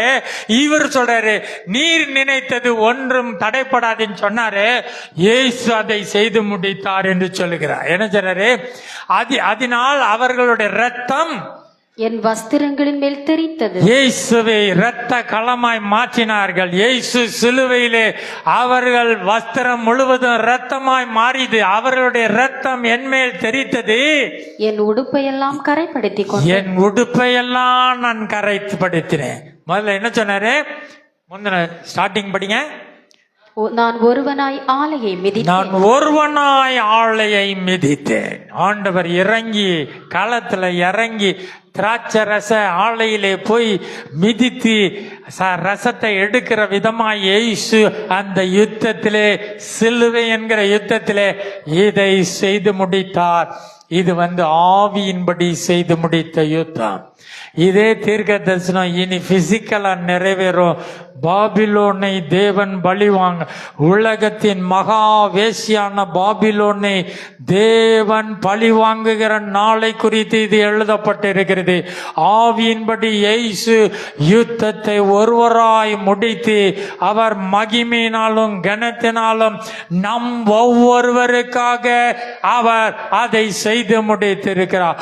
உங்களுக்கு நீங்கள் எதிர்பார்த்திருக்கிற முடிவை உங்களுக்கு கொடுக்கும்படி நான் நினைத்திருக்கிற நினைவை அறிவேன். தேவன் தம் ஜனத்துக்காய் தம்முடைய நினைவுகளை நினைத்த தன்னுடைய நினைவுகளை நடத்தி என்ன செஞ்சாரு? இதை முடித்தார். ஆகவே என்ன செய்றாரு? அதனால் அவர் ரத்தம். சரி, இவ்விதமாக தேவன் சிலுவையிலே நம்மை முடித்தார். சரி, எரேமியா 50ஆம் அதிகாரம் 28ஆம் வசனம் வாங்க. எரேமியா 50:28. நம்முடைய தேவன் பழி வாங்கினதை தேவன் பழி வாங்கினார். யார் பழி வாங்கினது?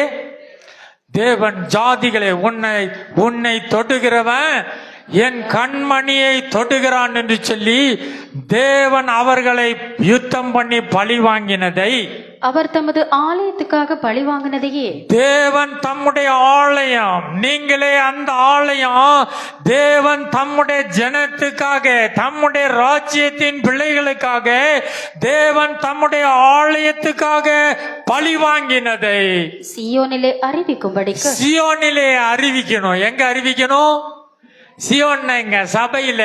அதைத்தான் சொல்றோம், தேவன் அங்க பழி வாங்கிட்டாரு. சொல்லுங்க, தேவன் தம்முடைய ஆலயத்துக்காக பழி வாங்கி ஜாதிகளை சிறைப்படுத்தி அவர் ஆளுகிறவராய், மரணத்தை ஜெயித்தவராய், இன்றைக்கும் ராஜரீகம் பண்ணுகிறவராய், கனத்தினாலும் மகிமையினாலும் முடிசூட்டப்பட்டவராய் சிங்காசனத்திலே வீற்றிருக்கிறார் என்பதை சியோனில் அறிவிக்கும்படி.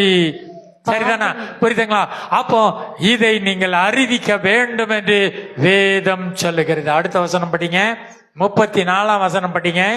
அவர்களுடைய மீட்பரோ எனில் வல்லமை உள்ளவர். அவர் வல்லமை உள்ளவர், என்னை மீட்டவர், என்னை காப்பாற்றி குழியான உளையான சேற்றில் இருந்து, என்னை பாவ அக்கிரமத்தில் இருந்து, இருளின் அந்தகாரத்தில் இருந்து என்னை மீட்டவர் வல்லமை உள்ளவர். சேனைகளின் கர்த்தர் என்பது அவருடைய நாமம். அவர் சாதாரண ஆளு கிடையாது. வானம் பூமி சகலத்தின் சேனைக்கும் அவர் அதிபதி. சேனைகளின் கர்த்தர் என்பது அவருடைய நாமம். தேசத்தை இளைப்பாற பண்ணுவதற்கும் பாபிலோன் குடிகளை தத்தளிக்க பண்ணுவதற்கும் அவர்களுடைய வழக்கை அவர் நடத்துவார். பாருங்க, பாபிலோனுடைய குடிகளை எல்லாம் தத்தளிக்க பண்ணிடுவார். இன்னும் நம்மை விரோதிக்கிறவர்கள், நமக்கு எதிராய் செயல்படுகிற அந்தகார பில்லி சூனியம் எதுவா இருந்தாலும் சத்துருக்களின் காரியங்களுக்கு எதிராய் அவர் வழக்கை அவர் நடத்துகிறவராய் இருக்கிறார். சரிதானே? நம் ஒவ்வொருவருக்காக மரணத்தை ருசி பார்த்தார். இது ஏற்கனவே எழுதின ரெக்கார்டு. இது ஏசாயா என்ன செய்யறான்? 45ஆம் வசனம் படிங்க. ஆகையால் கர்த்தர் பாபிலோனுக்கு விரோதமாக யோசித்த ஆலோசனையையும். பாருங்க, யோசித்த ஆலோசனை வந்துடுச்சா? டாபிக் எங்கெல்லாம் வந்துச்சு? அவருடைய யோசனை. அவன் சொன்னா, உம்முடைய ஆலோசனைக்கு விரோதமா நான் அறிவில்லாம பேசிட்டேன்னு சொன்னார்ல. பாருங்க, தேவனுடைய யோசித்த ஆலோசனை, உங்களை குறித்து நினைத்திருக்கிற நினைவுகள் சொல்லுங்க, அதை குறித்து தான் சொல்றாரு. கர்த்தர் பாபிலோனுக்கு விரோதமா யோசித்த ஆலோசனையையும் அவர் கல்தேயர் தேசத்துக்கு விரோதமாக நினைத்திருக்கிற நினைவுகளையும். பாத்தீங்களா? நினைத்திருக்கிற நினைவு சொல்லுங்க. பாத்தீங்களா? பாத்தீங்க, தெய்வம் நமக்கு எதிரான எல்லா காரியத்துக்கும் விரோதமாய் தேவன் நினைத்திருக்கிற நினைவுகளையும் கேளுங்கள். மெய்யாகவே மந்தையில் சிறியவர்கள், மந்தையிலே சிறியவர்கள். நம்மள யாரு? ஆண்டவருடைய மந்தை. தம்முடைய ஆலயத்துக்கு பழி வாங்கி ஆண்டவர் வேலையை ஒரு செஞ்சிருக்காரு. என்ன செஞ்சிருக்கார்? ஜாதிகளை பழி வாங்கி சேனைகளின் கர்த்தரை அதை செய்துட்டு இப்ப என்ன சொல்றாரு? மெய்யாகவே. எல்லாம் சொல்லுங்க, மெய்யாகவே மந்தையில சிறியவர்கள் அவர்களை பிடித்து இழுப்பார்கள். அவர்களை வம்புக்கு இழுக்கிறது. பாபிலோன் உலகத்தை மனுஷன் எல்லாம் என்ன செய்யுது? வா வந்து பாரு அப்படின்னு சொல்லி யாரு கேட்பா? என் பேரன் ஸ்டூவர்ட் போய் கேட்பான். அப்படி சொல்றேன். மந்தையிலே சிறியவர்கள் போய் அவன்கிட்ட கேட்பாங்களா? டேய் வா, எவ்வளவு பெரிய ரவுடி, வா இங்க அப்படின்னு சொல்லி மந்தையிலே சிறியவர்கள் அவர்களை போய் பிடித்து இழுப்பார்கள். மெய்யாகவே அவர்கள் இருக்கிற தாவரங்களை அவர் பாழாக்குவார். அவங்களுடைய இருக்கிற எல்லையெல்லாம் தேவன் பாழாக்குவார். புரியுதுங்களா? இந்த வசனத்தை மறுபடி பாருங்க, எவ்வளவு அழகு பாருங்க. தெய்வத்தினுடைய ஆலோசனை, தேவனுடைய ஆலோசனை அந்தகாரப்படுத்துகிற இவன் யார்? அவன் சொன்னான், நீர் என்ன நினைக்க நான் எம்மாத்திரம் சொன்னான். சங்கீதக்காரன் சொன்னான், தேவனை நீர் மனிதனை நினைக்க மனுபுத்திரனை விசாரிக்க எம்மாத்திரம். அவனுக்கு ஆளுகையை தந்து சகலத்தையும் அவனுடைய பாதத்துக்கு கீழ்ப்படுத்தினி. மனிதனை, மனித குமாரனை கனத்தினாலும் மகிமையினாலும் முடிசூட்டினீர் என்று சொன்னானே. அந்த காரியத்தை சொல்றாரு. மெய்யாகவே சின்ன பசங்க போய் வம்பிழுப்பாங்க. அந்த அளவு அதிகாரம் இருக்கிறது. சொல்லுங்க, அந்த அளவு அதிகாரம். மறுபடியும் அந்த வசனத்தை படிச்சீங்களா? ஆகையால் கர்த்தர் பாபிலோனுக்கு விரோதமாக யோசித்த ஆலோசனையையும். பாபிலோன்னா உலகம். பாபிலோன்னா என்னது? உலகம். வேசி மகா உலகத்தை வேசித்தனத்துக்குள்ளாய் நடத்துகிற எல்லா அந்தகார கிரியைகளையும் பாபிலோன். கர்த்தர் பாபிலோனுக்கு விரோதமாய் யோசித்த ஆலோசனையையும் அவர் கல்தேயர் தேசத்துக்கு விரோதமாக நினைத்திருக்கிற நினைவுகளையும் கேளுங்கள். கேளுங்க. என்ன தெரியுமா அவர் ஆலோசனை பண்ணி வச்சிருக்கிறாரு? மெய்யாகவே மெய்யாகவே மந்தையில் சிறியவர்கள் அவர்களை பிடித்திருப்பார்கள். எங்க மந்தை, நான் ஒரு மந்தை வச்சிருக்கேன். சொல்லுங்க, ஆண்டோருடைய மந்தை. நான் ஆண்டோருடைய மந்தையின் ஒரு சின்ன ஆடு. ஆனா சொல்றாரு, ஓநாய்க்குள்ள எதை அனுப்புறேன்னாரு? ஆட்டுக்குட்டி அனுப்புறேன்னு சொன்னார். நான் உலகத்தை ஜெயித்தேன். திடன் கொள்ளுங்க, பயப்படாத. ஆனா ஆண்டவர் என்ன செய்யறாரு? ஓநாய் தான் உலகம் முழுசு என்ன இருக்குதான், ஓநாய்க்குள்ள என்னதை அனுப்புறாராம்? ஆட்டுக்குட்டி அனுப்புறாராம். பாருங்களா, மந்தையில சிறியவர்கள் அவர்களை பிடித்து இழுப்பார்கள் என்று ஆண்டவர் சொல்கிறார். பாபிலோனை அவர் பழி வாங்கும்படியாய் என்ன செய்ய, தம்முடைய ஆலயத்துக்காய் பழி வாங்குகிறவர் என்று சொன்னார். ஆகவே எங்க ராஜா ஆளுகிறவர். நாங்களாம் ஆளுங்கட்சி. சொல்லுங்க, நாங்களாம் ஆளுங்கட்சி. புரியுதுங்களா? இதனாலதான் சங்கீதக்காரன் அதை சொல்றான். மனுஷனை நினைக்க எம்மாத்திரம், மனுபுத்திரனை விசாரிக்க எம்மாத்திரம், வானத்தை பார்த்தா நட்சத்திரத்தை பார்த்தா ஒண்ணுமே இல்லைன்னு சொல்லிட்டு அதுக்கு முந்தின வசனம் என்ன சொன்னா தெரியுமா? 2ஆம் வசனம் படிங்க. பகைஞனையும் பழிக்காரனையும் அடக்கி போட, பகைஞனையும் பழிக்காரனையும் அடக்கி போடணும்னா தேவரீர் உம்முடைய சத்துருக்கள் நிமித்தம் குழந்தைகள் பாலகர் வாயினால் பலன் உண்டு பண்ணினீர். சத்துருக்கள் நிமித்தம் குழந்தைகள் பாலகர் வாயில பலன் இருக்கிறது. சொல்லுங்க, யார் வாயில? மெய்யாகவே மந்தையிலே சின்னவங்கன்னு சொன்னார்ல, ஆண்டவருடைய பிள்ளை சின்ன பிள்ளையா இருக்கலாம், ஏழையா இருக்கலாம், காசு இல்லாம இருக்கலாம். ஆனா யார் அவர் தெரியுமா? இயேசுவின் பிள்ளை. அவன் என்ன செய்வானா? அவன் சத்துருக்களிடத்திலே பழி வாங்குவான். எங்க வசனம் இன்னும் போடல, சங்கீதம் 8:2. பகைஞனையும் பழிக்காரனையும் அடக்கி போட, இன்னும் வசனம் போடலையா? பகைஞனையும் பழிக்காரனையும் அடக்கி போட, தேவரீர் உம்முடைய சத்துருக்கள் நிமித்தம் குழந்தைகள் பாலகர் வாயினால் பலன் உண்டு பண்ணினீர். குழந்தைகள் வாயிலே, பாலகர் வாயிலே அவர் பலன் உண்டு பண்ணி இருக்கிறார். தெய்வம் இவ்வித பலனை உங்கள் வார்த்தையில வைத்திருக்கிறார். இந்த வார்த்தையை குழந்தை கையில கொடுத்து, ஓநாய்க்குள்ள போனி பயப்படாதே, நான் உலகத்தை ஜெயித்தேன் என்று சொல்லி நம்மளை என்ன செய்றாரு? சொல்ற. ஒண்ணுமே இல்லாம இருப்பான், அவன் நோஞ்சானா இருப்பான், குடிசையில இருந்து தான் வருவான். உள்ள கார்டு என்ன வச்சிருப்பான்? ஆளுங்கட்சி கார்டு. பாக்கெட்ல என்ன இருக்கும்? ஆளுங்கட்சி. இவர் சரன்னு வண்டி ஓட்டிட்டு வருவார். போலீஸ் பார்த்தோம்னா ஆளுங்கட்சியா, ரைட் ரைட் போப்பா அப்படி சொல்லிடுவாரு. ஏன் தெரியுமா? ஆளுங்கட்சி. நாங்களும் அந்த மாதிரி தான் சொல்லணும். சின்ன பசங்களா இருந்தா கூட என்ன செய்வான்? பாலகர் வாயினால் அவர் பலன் உண்டு பண்ணி இருக்கிறார். சரிதானே? இதைத்தான் சங்கீதத்துல பேசியிருக்கான். உடனே சொல்ல தெரியுமா? உடனே அடுத்தது எங்க வரணும்? சங்கீதம் 8க்கு அப்புறமேல் நேரம் எங்க வரணும்? சங்கீதம் 148க்கு வரணும். சரிதானே? அது எத்தனையோ தடவை நான் சொல்லி கொடுத்திருக்கிறேன், அதனாலதான் சொன்னேன். இப்ப என்ன சொன்னாரு? பகைஞனையும் பழிக்காரனையும் அடக்கி போட பாலகர் வாயில பலன். இதத்தான் சங்கீதம் 148ல என்ன சொல்றாரு? 6 முதல் 9 என்ன சொல்லி படிங்க. அவர் அவைகளை என்றைக்கும் உள்ள சதா காலங்களும் நிலைக்கும்படி. சங்கீதம் 148:6. ஜாதிகளிடத்தில் பழி வாங்கவும் படிங்க.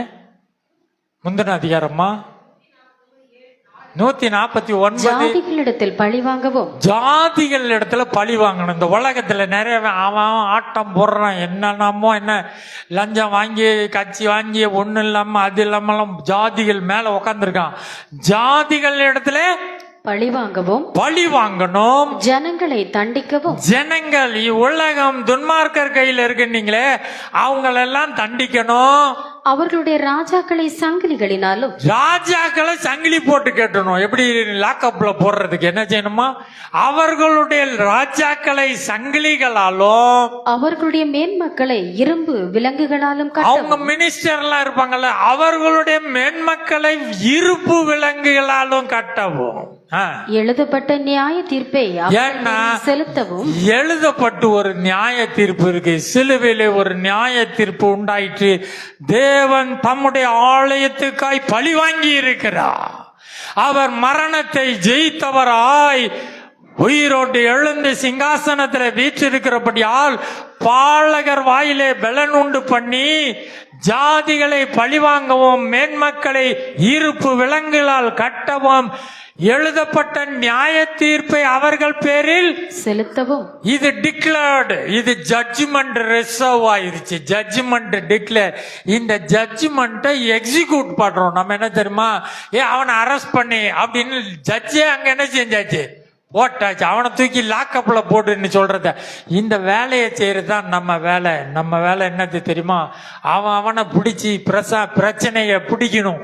சந்தோஷத்தை கெடுக்கிற பிசாசின் ஆவி எல்லா உலகத்தின் ஆவியையும் பிடித்து சிறை இருக்கணும். அதத்தான் உங்கள் பாதத்துக்கு கீழ்ப்படுத்தினார். அவர்கள் எழுதப்பட்ட நியாய தீர்ப்பை அவர்கள் பேரில் செலுத்துறதுக்கு என்ன செய்யணும்? அவர்கள் வாயில் கர்த்தரை உயர்த்தும் துதியும். கர்த்தரை உயர்த்துகிற எங்க ராஜா, அவர் ராஜா, நாங்க ஆளுங்கட்சி, எங்க ராஜா வாழ்க வாழ்கன்னு சொல்லி கர்த்தரை உயர்த்தும் துதியும். அவர்கள் கையில் இருபுறமும் கருக்குள்ள பட்டயமும் இருக்கும். அவரு எழுதி கொடுத்திருக்காரு. சொல்லுங்க, இது எங்களுக்கு கொடுத்திருக்கிற பட்டா, புரியுதுங்களா? எங்களுக்கு கொடுத்திருக்கிற டாக்குமெண்ட் என்ன தெரியுமா? நாங்க ஜெயம் கொண்டவர்கள், நாங்கள் உலகத்தை ஜெயிக்கிறவர்கள். தேவனால் பிறந்தது எல்லாம் உலகத்தை ஜெயிக்கும். விசுவாசமே உலகத்தை ஜெயிக்கிற ஜெயம் என்று சொல்லி அவர்கள் கையிலே இருபுறமும் கருக்குள்ள பட்டயமும் இருக்கும். வாயிலே கர்த்தரை உயர்த்தும் துதி, ராஜா வாழ்க, ராஜாதி ராஜா வாழ்க. ஏன் ஆராதனைக்கு வர்றோம், ஏன் பாட்டு பாடுறோம் தெரியுமா? அவர்கள் வாயில் கர்த்தரை உயர்த்தும் துதி. ஏன் தெரியுமா? ஜாதிகளை பழி வாங்கி கொண்டிருக்கிறோம். தேவாலயத்திலே நீங்கள் பாடும் பொழுது, வீட்டிலே பாடும் பொழுது ஜாதிகள் பழி வாங்கப்படுகிறார்கள். மேன்மக்கள் இருப்பு விலங்குகளால் கட்டப்படுகிறார்கள். எழுதப்பட்ட நியாய தீர்ப்பு அங்கே நடந்து கொண்டிருக்கிறது. தேவனால் பிறப்பது எல்லாம் உலகத்தை ஜெயிக்கும். சகலத்தையும் அவனுடைய பாதத்துக்கு கீழ்ப்படுத்தினீர் என்று சொன்னானே, அந்த வார்த்தையை குறித்து அங்கே சொல்லுகிறார். சரி, இந்த கணம் அவருடைய பரிசுத்தவான்கள் யாவருக்கும் உண்டாகும். நீங்க யாவருக்கும் உரியது. சொல்லுங்க, இந்த கணம் உங்களுக்கு ஒரு ஆண்டவர் பரலோகம் உங்களை கனப்படுத்தி இருக்கிறது. என்ன தெரியுமா? இவங்க பாட்டு பாடினா பாலகர் வாயினாலே பலன் உண்டு, அங்க சிறையிருப்பு நடக்கும். ஜாதிகள் பழிவாங்கப்படுவார்கள், சத்துருக்கள் பாழாக்கப்படுவார்கள். இந்த டாக்குமெண்ட குறித்து தான் இந்த கணம் அவருடைய பரிசுத்தவான்கள் யாவருக்கும் உரியது. அவர் பாஸ்டராகவும் இருக்கலாம், அவர் சர்ச்சை பெருக்கிறவராகவும் இருக்கலாம். இந்த கணம் அவருடைய பரிசுத்தவான்கள் யாவருக்கும். பாஸ்டர் சொன்னாதான் சுகமாகும்ல, நீங்க சொன்னா சுகமாகும். நீங்க சொன்னா செத்தவன் எந்திரிப்பான். இந்த அதிகாரம் தேவனால் உண்டாயிருக்கிறது. சொல்லுங்க, நான் ஆளுங்கட்சி, எங்க ராஜா ஆளுகிறவர் என்று சியோனுக்கு நல்ல சுவிசேஷத்தை சொல்ல சொன்னாரு. சியோனுக்கு யாருடைய பாதம் அழகா இருக்குமா? உன் தேவன் ராஜரீகம் பண்ணுகிறார் என்று சியோனுக்கு சொல்லுகிறவர்களுடைய பாதம் அழகா இருக்கும். எங்க ராஜா ஆளுகிறவர். சரிதானா? இனிமேதான் சண்டை போட போறாரு, இனிமேதான் எங்களை காப்பாற்றி வரல. அவர் ஏற்கனவே எல்லாவற்றையும் செய்து முடித்தார். சரிதானா? சரி, இப்ப என்ன வந்துட்டோம்? சங்கீதம் 18ஆம் அதிகாரத்துக்கு வாங்க. 32ஆம் வசனம் வேகமா வாசிப்போம், கவனிச்சுட்டே வாங்க. என்னை பலத்தால் இடை கட்டி. பாருங்க, பாலகருடைய வாயில பலன். அவர் என்ன சரி, என்னை பலத்தால் இடை கட்டி என் வழியை செவைப்படுத்துகிறவர் தேவனே. என்னுடைய வழியெல்லாம் செவைப்படுத்துகிறவர் அவர் தான் என்னுடைய காரியத்தெல்லாம் பாத்துக்கிறாரு. எல்லாம் பிளான் படி நடக்குது. சொல்லுங்க, எங்க ஆண்டவர் நினைத்திருக்கிற நினைவுப்படி நடக்குது. யோபுக்கு தெரியாதனால அவன் புலம்பிட்டான். ஆண்டவர் சொன்னார், அறிவில்லாத வார்த்தையினால ஒரு ஆலோசனைய நிம்ம அபத்தமாக்கலாம் நினைச்சிட்ட. அப்புறம் சொல்லிட்டான், புரிஞ்சுக்கிட்டான். ஆண்டவர் பேசின உடனே, தேவரி செய்ய நினைத்தது ஒன்றும் தடைப்படாது. யோபு சீமானாய் வாழ்ந்தான். எப்ப இந்த பிரச்சனையெல்லாம் தீர்ந்து அவனுக்கு பிள்ளைகள் பிறக்கிறாங்க, அவன் எல்லா ஆசீர்வாதமும் டபுள் ஆகி யோபு பூரண வயதுனமான 140 வருஷம் அதுக்கப்புறம் வாழ்ந்து சீமானாய் மறித்தான். தேவனுடைய நினைவுகள், அவர் செய்ய நினைத்தது தடைப்படாது. அதுதான் சொல்றாரு, என்னை பலத்தால் இடை கட்டி என் வழியை செவை பண்ணுகிறவர் தேவனே. அவரின் கால் 34 வெண்கல வில்லும் என் புயங்களால் வளையும்படி 33 படிங்க. அவர் என் கால்களை மான்களுடைய கால்களை போலாக்கி. என் கால் எப்படி தெரியுமா ஆகும்? மானுடைய கால். மான் ஓடும் போது எப்படி இருக்கும்? மான் கால் மெல்லிசா தான் தெரியும். இது ஓடுமான்னு நினைப்போம்ல, அது அப்படி தாண்டி குதிச்சு ஓடும். என் கால்களை மான்களுடைய கால்களை போல ஆக்கி என்னுடைய உயர்தலங்களில் என்னை நிறுத்துகிறார். என்னுடைய உயர்ந்த ஸ்தலத்துல என்னுடைய காலை நிறுத்தி வெண்கல வில்லும். வெண்கல வில்லு, சாதாரண சும்மா மூங்கில் வில்லு கிடையாது, வெண்கல வில்லும் என் புயங்களால் வளையும்படி. அத கூட வளைச்ச சொல்லுவாங்க தெரியுமா? இது யார் வில்லு? இதை பார்த்து சொல்லுவாங்க. எதை பார்த்து? வானவில்ல பார்த்து இது அவர் வில்லுன்னு சொல்லுவாங்க. இங்க பாருங்க, இந்த மனுஷன் சொல்றான் வெண்கல வில்லும் என் புயங்களால் வளையும்படி. என் புயத்தினாலே வளையும்படி. காலை பத்தி சொன்னா காலு மான் காலு, என் புயம் வந்து வெண்கல வில்லையே வளைச்சி என் கைகளை யுத்தத்திற்கு பழக்குவிக்கிறார். என் கையை ட்ரெயின் பண்றாரு. எதுக்கு தெரியுமா? பாக்ஸிங். எது?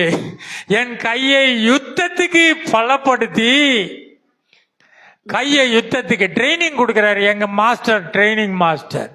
இப்ப ஐசக் வந்து மியூசிக் ட்ரைனிங் கொடுக்கற மாதிரி சங்கீதக்காரன் சொல்றான், என் காலை மான் காலை போல ஆக்கி என் கையை வெண்கலவில்லும் வளையும்படி வைத்து என் கையை பலப்படுத்தி என் புயங்களை வளையும்படி என் கையை யுத்தத்துக்கு பழக்கி வைக்கிறார். ட்ரெயின் பண்ணிட்டு அப்புறம் என்ன செஞ்சாரு?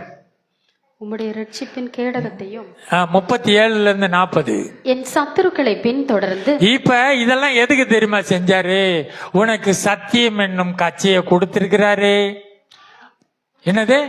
நிர்வாணம் காணப்படாதபடி சத்தியம் என்னும் கச்சை, நீதி என்னும் மார்க்கவசம், அப்புறம் என்னது? விசுவாசம் என்னும் கேடயம், ஆவியின் பட்டயம், ரச்சன்யம் என்னும் ஹெல்மெட், ரச்சன்யம் என்னும் தலைச்சீராவை எல்லாம் எதுக்கு கொடுத்தாருன்னா இதெல்லாம் செய்து இவன் சொல்றான், இதெல்லாம் என் கால்களை பலப்படுத்தி கையை பலப்படுத்தி யுத்தத்துக்கு படிப்பித்து என்னை பழக்குவித்து விட்டு அவன் சொல்றான் 37 சத்துருக்களை பின்தொடர்ந்து. என் சத்துருக்களை பின்தொடரும். உங்களை விரட்டுற கடன் தொல்லையை பின்தொடரணும், விடக்கூடாது.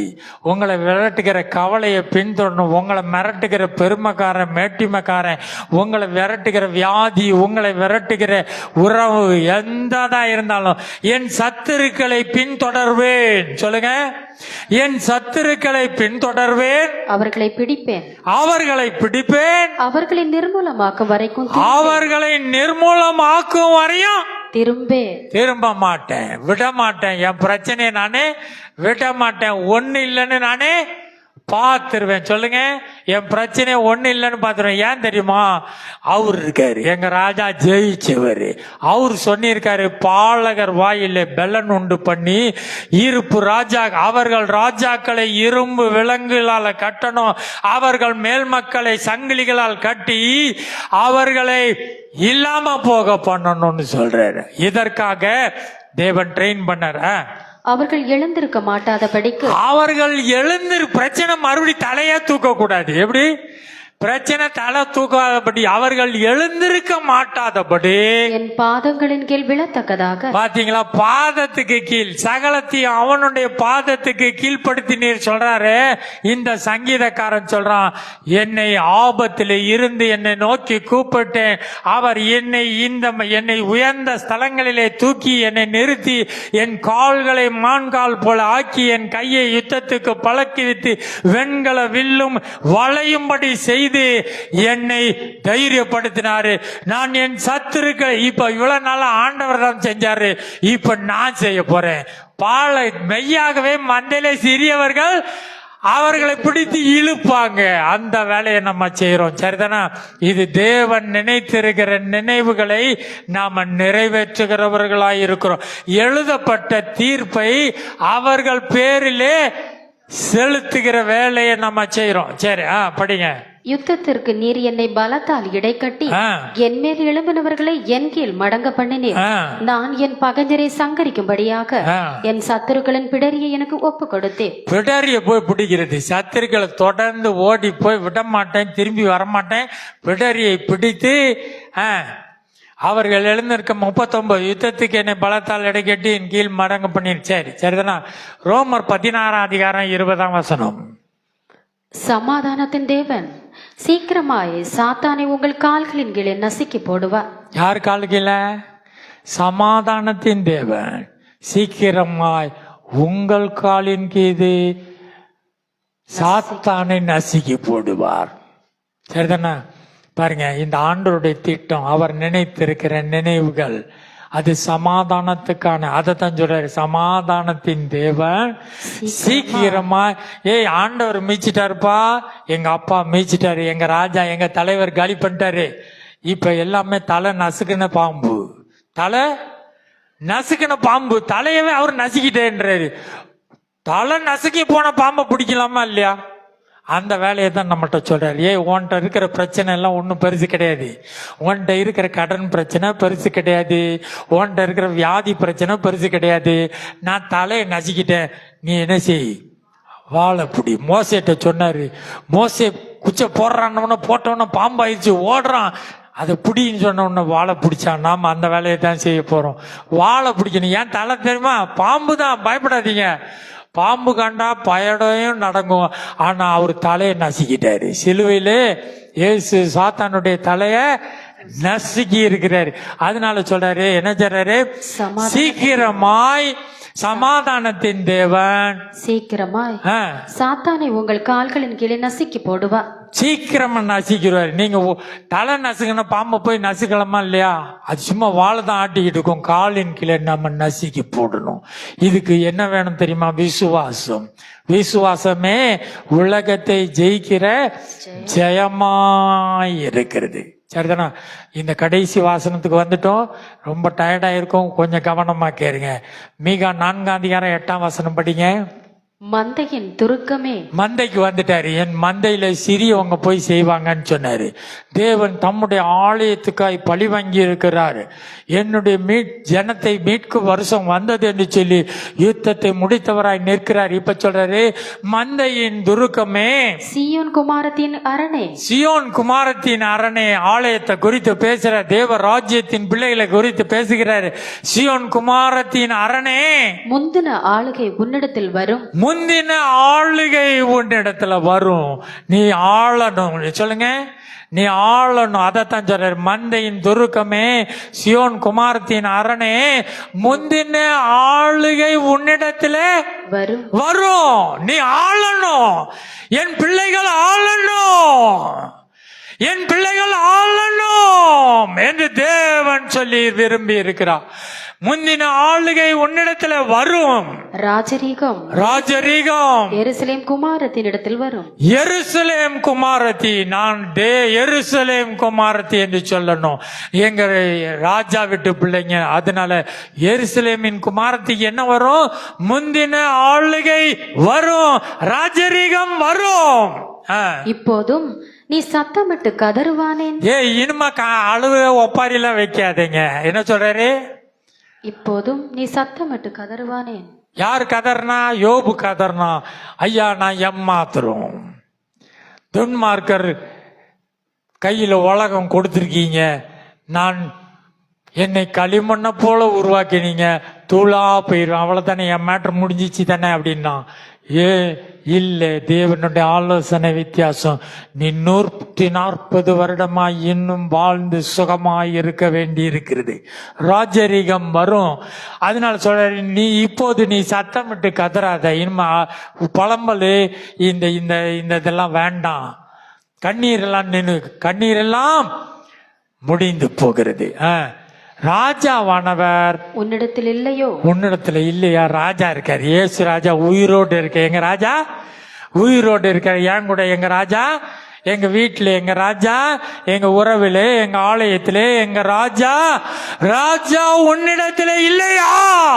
ஏன் அழுகிறாய்? சியோனே, நீ ஏன் அழுகிறாய்?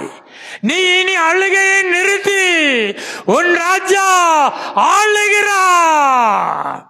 உன் தூசியை உதறிவிட்டு உன் வல்லமையை தரித்து கொண்டு நீ எழும்பி பிரகாசிக்க வேண்டியவள் என்று ஆண்டவர் சொல்லுகிறார். இப்போது சத்தமிட்டு கதறுவானேன், ராஜா உன்னிடத்தில் இல்லையோ? உன் ஆலோசனைக்காரர் அழிந்து போனார்களோ? ஆலோசனை சொல்ற பாஸ்டர் ஊழியக்காரங்க இல்லையா? பிரசவிக்கிற ஸ்திரீக்கு ஒத்த வேதனை உனக்கு உண்டாயிருக்கும். பாருங்க, நீ வேதனை பற்றி அவள் என்ன செய்யறா? பிள்ளையை பெற்று எடுத்து சந்தோஷித்து மகிழ் தன் வேதனையை நினையாது இருக்கிறது போல நீனும் ஒரு டிரான்சிஷனுக்குள்ளாய் வரப்போகிறா.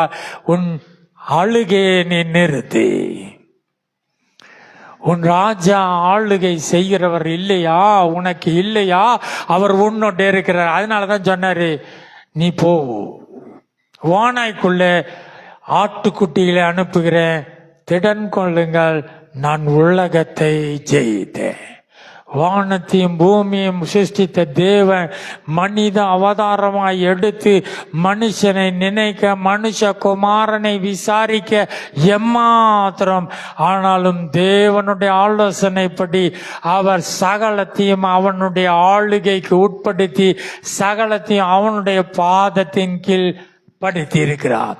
சீக்கிரமாய் சாத்தானே உங்கள் காலின் கீழ் நசுக்குவார் சமாதானத்தின் தேவன்.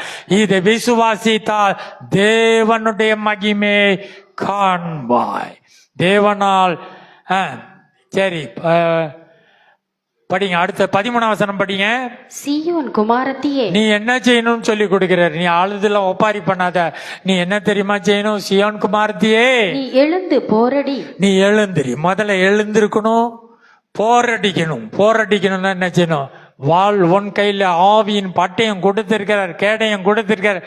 வீசுன்றார், வீசி. நீ எழுந்து போரடி. நான் உன் கொம்புகளை, உனக்கு கொம்பு கொடுத்திருக்கிறேன். கர்த்தர் தம் ஜனத்துக்கு என்று ஒரு கொம்பை உயர்த்தி இருக்கிறார். நீ பெரிய கொம்பான்னு கேட்பாங்கல்ல, நாங்களாம் பெரிய கொம்பு. அவர் சொல்ற, உன் கொம்புகளை, இரும்பும், அது இரும்பு கொம்பு. என்ன சொல்ற? உடையாது. மாட்டு கொம்பு வேணா உடைஞ்சிடலாம், இது இரும்பு கொம்பு ஆண்டவர் கொடுக்கிறார். உன் கொம்புகளை இரும்பும், உன் குளம்புகளை வெண்கலமும் ஆக்குவேன். வெண்கலமும் ஆக்குவேன். நீ அநேக ஜனங்களை நொறுக்கி போடுவாய். நீ அநேக ஜனங்களை, உன் பிரச்சனைகளை, உன் வியாதிகளை, உன் கடனை, உனக்கு எதிராய் நிற்கிற வழக்குகள் யாவையும் நீ நொறுக்கி போடுவாய். உன் இரும்பை, வெண்கல குழம்புகளை நான் கொடுத்து அவைகள் நொறுக்கி போடுவாய். அவர்கள் தேடி சேர்த்ததை நீ கர்த்தருக்கென்றும் அவர்களுடைய ஆஸ்தியை பூமிக்கெல்லாம் ஆண்டவராய் இருக்கிறவர்க்கென்றும் நியமிப்பாய். பாருங்க, நீ உனக்கு ஒரு டியூட்டியை கொடுத்திருக்கிறாரு. உலகமும் பூமியின் குடிகள் யாவும் கர்த்தருடையவைகள் என்று சொல்லி எல்லா ஜாதிகளுடைய மகிமை நீ சுதந்திரித்து தேவனுக்கென்று நீ நியமிக்கிற வேலை. எழுதப்பட்ட தீர்ப்பை நீ அவர்கள் பேரிலே செலுத்த வேண்டும். மெய்யாகவே மந்தையிலே சிறியவர்கள் அவர்களை பிடித்து இழுப்பார்கள். இந்த வேலையை செய்ய சொல்லியிருக்கார். அவர் பாலகர் வாயினால் துதி பலன் உண்டு பண்ணி துதியை உண்டு பண்ணி நிற்கிறார். தேவனால் பிறப்பது எல்லாம் உலகத்தை ஜெயிக்கும். நம்முடைய விசுவாசமே உலகத்தை ஜெயிக்கிற ஜெயம். கர்த்தர் நம்மை நினைத்திருக்கிறார். அவர் ஆசீர்வதிப்பார். ஆமென், ஆமென்.